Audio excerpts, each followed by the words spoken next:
Hey, what up, boys and girls alike? Everybody's welcome as we jump into the three main takeaways of patch 10.24. Kicking it right off, we're going to cover tanks and possible trouble brewing for tanks, the nerfs to the AP, movement speed, and tank shredding items, as well as jungle item changes, which open up diversification for the game. My main forecast for this video is that games are going to go longer, we're going to see more tanks, and we're going to see a lot more innovation, which is a given since we are in preseason, the season for innovation.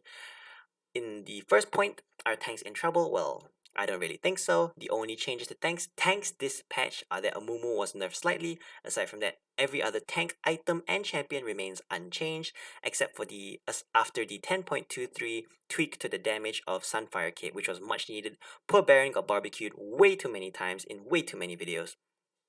Finally, for this point, Kraken Slayer was given a huge buff, a 15% damage ratio increase to its tank shredding true damage component. This is by far the biggest buff of the patch, and I think this will lead us to see more champions who originally built Kraken Slayer coming out and surging in popularity. These champions like Vayne and Kaisa who go Kraken Slayer into Ginsu's, I think they're going to be much stronger. We're going to see a lot more of them, but I don't think Kraken Slayer buff was big enough, and I don't think this is a general enough item that we'll see this item built on every other AD carry. I don't foresee an Ashe or Samira building Kraken Slayer, and I hope to goodness I do not see a Jhin build Kraken Slayer in my game because he'll likely be on my team. Um, this puts this. That being said, I wouldn't be surprised to see Kraken Slayer Lucian, which is a existing build, gain popularity. I think Lucian's gonna enjoy some benefits from these buffs. That being said, considering that Lucian opts to build crit to benefit his Navori Quick Blades after building Kraken Slayer, means that he might not benefit so much from this, given that crit has been nerfed in preseason. So I think we'll see more Lucian for sure, but I think overall Vayne and Kaisa are benefiting more from this, but it's still good for Lucian. Moving on to the AP side of things, with the percent HP damage of Demonic Embrace, Leandries, and Riftmaker down, tank shredding is a bit harder for AP champions now, with 10% off of 10%, 5%, and 5% off of the AP scaling from Lich Bane, Nashers, and Ludens. We'll also see less damage from AP champions now. Both casters and assassins alike will be able to do less damage, take them longer to kill squishies as well as tanks, I might add. And the 15% off of the movement speed gained from Ludens and Rocket Belt is a great change. Gone are the days now, hopefully, when a mage can just run away from you by proccing Ludens and sprinting off.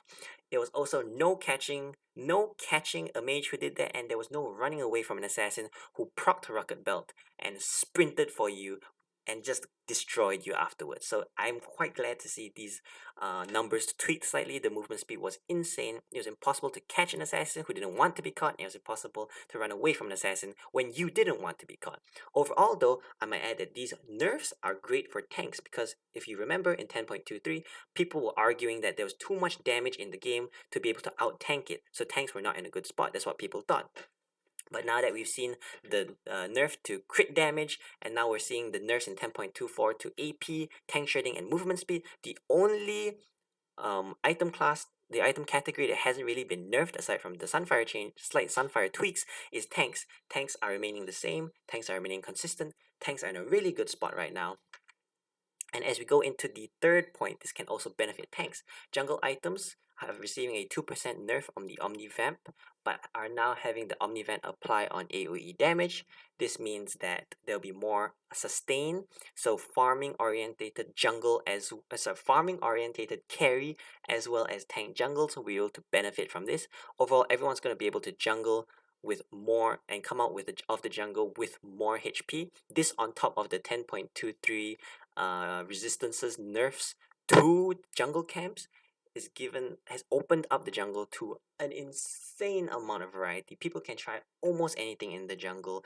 Aside from the Canes and the Graves and the Heckrooms, we can even see perhaps some Kindreds come back in the jungle, some Lilias come back into the jungle. I wouldn't even be surprised to see Malphite jungle becoming a thing, with tanks becoming stronger. Malphite also has an AoE damage from his E and his W, which he can use to proc the Omnivamp AoE now. I think this is a really exciting time to be a jungler. We can see so much more activity, so much more options, so much more variation come out of junglers. Junglers will be able to finish camps faster at higher HP totals. We might see much more ganks coming out, much more aggressive movements from junglers, much more counter jungling. It's a really exciting time to be a jungler, and I'm so happy for junglers. I personally am not a jungler. I can't jungle to save my life, but I'm really, really happy that junglers get to enjoy this playground that is preseason 11, and it's patch 10.24. Overall, guys, that's all I have for this video. Again, a real quick run through. I think tanks are in a really strong position. I think games are going to go longer with tanks being so strong and people opting to build tanks. And I believe that the jungle especially is going to see a lot of innovation in the next couple of patches. It's really, really exciting stuff. Thank you guys so much for listening in and watching. I'll see you guys in the next video. Please don't forget to subscribe, like, and comment. And thank you guys so much, and I'll see you in the next video. See ya!